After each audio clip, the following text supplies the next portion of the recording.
여러분 안녕하십니까. 벤자민의 공식 포착입니다. 만나서 반갑습니다. 오늘 루닛 1차 발행가 나오는 최종 기산일입니다. 3월 16일이고요. 이제 오늘 정규장 종가 기준으로 모두 데이터를 가져와서 계산을 해봤더니 26,750원이 나옵니다. 26,750원으로 1차 발행가 산정해서 늘어나는 주식수 790만 주 이렇게 곱하게 되면은 조달하는 자금의 규모는 2,115억 정도의 규모. 최초 2,500억 규모보다는 이 주가가 빠졌기 때문에 조달 금액이 줄어들었어요. 그런데 여기에는 외부 변수가 있죠. 바로 이란과의 전쟁, 그 다음에 유가 상승, 그리고 금리 상승에 따라서 외국인 자금 이탈, 이런 부분들 때문에 외부 변수에 의해서 루닛의 주가도 시장 전반적인 어떤 영향을 받았는데요. 오늘 같은 경우는 코스닥 시장 하락했음에도 불구하고 외국인 자금이 조금 유입이 됐습니다. 애프터마켓에서는 조금 하락을 했는데 정규장에서는 38,050원으로 마무리를 지었어요. 그래서 오늘 최종적으로 26,750원이 나왔고, 26,750원이 나왔다라고 하면은 여기에서 무슨 의미를 찾아볼 수가 있을까? 우선은 제일 경계하는 부분이 뭐냐면요, 유상증자 발표한 기업이 예정했던 조달 금액보다 한참 못 미친 상태, 다시 말해서 주가가 하락을 해서 예정했던 조달 금액보다 낮은 상태로, 그런데 차이가 많이 나야 됩니다. 차이가 많이 나는 상태가 되면은 시장에서는 어떻게 생각할까요? 루닛 같은 경우는 유무상증자를 통해서, 그리고 또 특히나 유상증자를 통해서 조달하려고 했던 자금의 규모가 2,500억 규모였잖아요. 그 중에 상당 부분은 채무상환의 상당량은 24년도에 발행했던 전환사채 총 규모가 1,700억 정도 규모가 됩니다. 그 중에서 약 900억 정도 조기 상환에 대응을 하기 위해서 이렇게 세팅을 했다. 그리고 나머지는 운영자금으로 쓸 거다. 루닛 같은 경우는 지금 뭐 설비 투자하거나 이런 데 돈이 들어갈 필요는 없어요. 계속 학회에 나가서 논문 발표하고, 그 다음에 성과 발표하고, 그 다음에 병원들과 의료기관, 빅파마들과의 협력들이 가시화되면서 여기에 매출이 자꾸 늘어나게 되는 이러한 상황을 기대를 해야 된다라는 거죠. 그러면서 어느 정도 임계점이 높아지게 되면은 바로 흑자 전환을 할 수 있다라는 것이고, 이 흑자 전환에 대해서 루닛 같은 경우는 선제적으로 너무 장밋빛 미래를 좀 미리 얘기했던 거, 이게 역효과로 돌아오면서 주주들의 신뢰를 좀 잃었죠. 그리고 유상증자도 지난 주주총회 때도 안 하겠다라고 얘기했었는데 어쩔 수 없이 좀 할 수밖에 없는 상황이 됐던 거고. 그런데 이 부분 관련해 가지고는 여러분들께서 꼭 기억을 해 두셔야 되는 게, 이 경영진 믿고 투자하는 거, 이런 부분들은 투자에 있어서 나중에는 큰 도움이 되지 않습니다. 결국에는 결과입니다.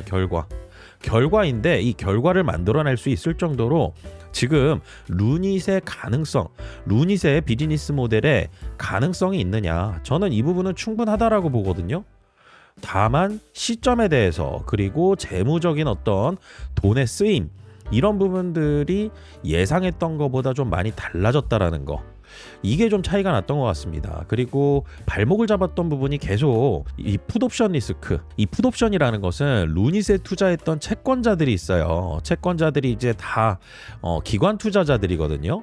이 기관 투자자들이 원래는 루닛에 이 전환 청구하고 주식으로 전환해서 그 다음에 주식을 시장에 매도하고 주가 차익 보기 위함이었거든요. 그런데 전환 단가보다도 주가가 낮은 상태면은 전환하면은 손해를 보겠죠. 지금 전환사채 두 개 다 합쳐가지고 평균 단가가 41,000원 정도 됩니다.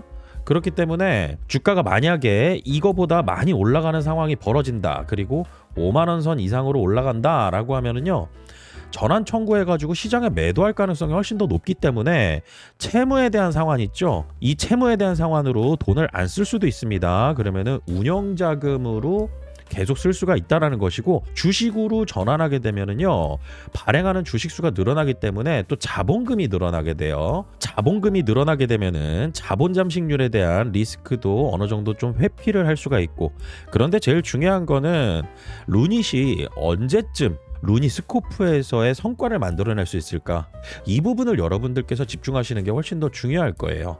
그래서 지금 1차 발행가 같은 경우는 아까도 말씀드렸다시피 너무나 큰 차이가 나게 된다라고 하면은 이거는 리스크 요인이다. 리스크 요인인데 2,500억에서 2,115억 정도 수준, 그리고 실질적으로 주가가 만약에 올라가게 되는 상황이 벌어져서 전환사채 투자자가 주식으로 전환하게 되면은 채무 상환으로 쓰이게 되는 돈이 안 들어가게 된다. 그래서 운영자금으로 더 쓸 수가 있다. 그렇기 때문에 1차 발행가 이전 영상에서 제가 말씀드렸다시피 주가가 유상증자 공시 나오고 쭉 빠진 다음에 막 상승을 하는 상황이 벌어졌어요. 그런데 이런 상황이 벌어져서 권리락일이 다가온다. 권리락이 3월 18일이거든요. 루닉 같은 경우는 권리락일 이전에 수익을 챙겨놓는 이러한 움직임들이 단기 투자 목적으로 투자한 기관 자금들 같은 경우는 이러한 행동들을 보인다. 그런데 루닉 같은 경우는 유상증자 공시 나오고 주가가 빠진 다음에 아직 회복이 안 돼 있는 상태이기 때문에 나갈 물량도 그리 크지 않을 겁니다. 그래서 권리락일에 대한 부분에 있어서는 여러분들께서 착시 효과만 조금 생각하시면 된다. 그래서 여러분들께서 이 착시 효과, 다시 말하면은 늘어나는 주식수 대비해 가지고 기준 주가를 조정하는 날이 3월 18일이고요. 3월 17일인 내일 종가, 정규장 종가를 기준으로 산출이 됩니다. 오늘 기준으로 계산해 보면은 35,100원이고요. 오늘 정규장 종가가 대비해 가지고는 마이너스 7.75%로 착시 효과가 나타나게 되는데 여러분들 계좌에서도 이렇게 마이너스가 더 크게 잡힐 거예요. 이 부분은 감안하셔야 됩니다. 왜냐하면 권리락일까지 보유하고 있으면은 챙겨가는 게 하나가 있거든요. 그게 바로 신주 인수권 증서입니다. 신주 인수권 증서가 거래되는 날 제가 강조드렸었죠. 4월 7일부터 4월 13일까지 이때 내가 챙겨놓은 신주 인수권 증서가 어느 정도 가격으로 형성돼서 거래가 될까, 이 부분 관련해 가지고는 아직은 시간이 많이 남아 있지만은 저희가 이와 관련해서도 유상증자 신주 청약에 참여할지 아니면 신주 인수권 증서를 매도해 가지고 일부 현금을 확보할지 이 부분을 판단하는데 굉장히 중요한 시기가 될 겁니다. 그래서 매도하실 분들 같은 경우는 거래 첫날 매도하는 게 가장 속편하다. 이전 영상에서도 말씀을 드렸고요. 오늘 1차 발행가는 제가 예상했던 것보다는 그래도 좀 어느 정도 방어하는 측면에서 가격이 좀 형성된 거라고 저는 보고는 있습니다. 많이 차이가 나지만 않으면 돼요.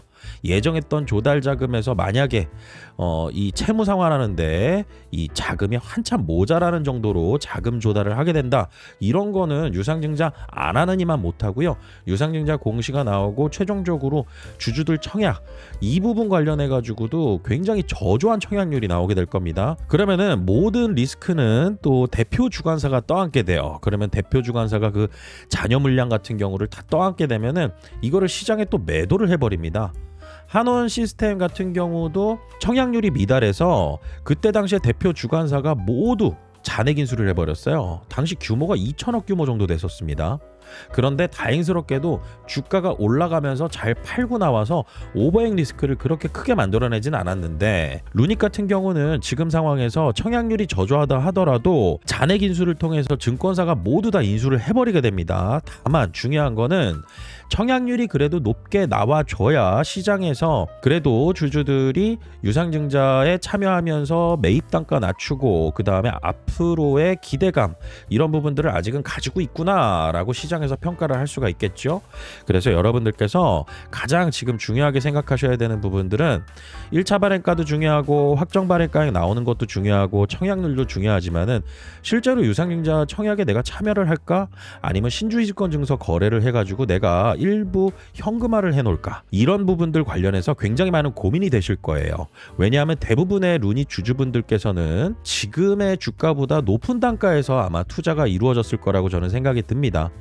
그리고 단가가 굉장히 높았을 때 투자하셨던 분들도 굉장히 많고, 그런데 여기에서 또다시 유상증자로 자금을 더 넣기에는 부담스러운 부분도 있을 거 아니겠어요? 그렇기 때문에 내가 지금 손절을 못한다 라고 하면은 이 손절을 못하는 대신에 신주인수권 증서는 챙기잖아요. 신주를 인수할 수 있는 권리, 그 권리의 증서가 거래되는 날이 있습니다. 그렇기 때문에 이런 부분들 관련해 가지고 벤자민의 공식 포착이라고 네이버에 검색하시게 되면 여러분들께서 이렇게 제가 운영하는 네이버 프리미엄 컨텐츠를 확인하실 수가 있습니다.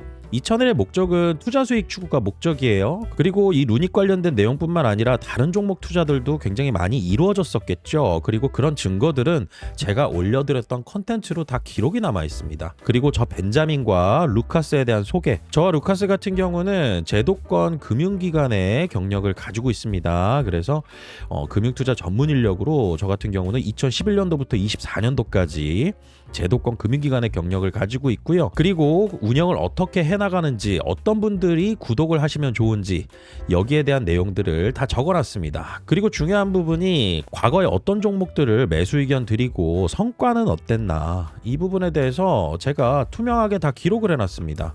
그런데 이렇게 확인하시면 안 되고요. 이 검색창에다가 이런 종목들을 다 검색하시면 나와요.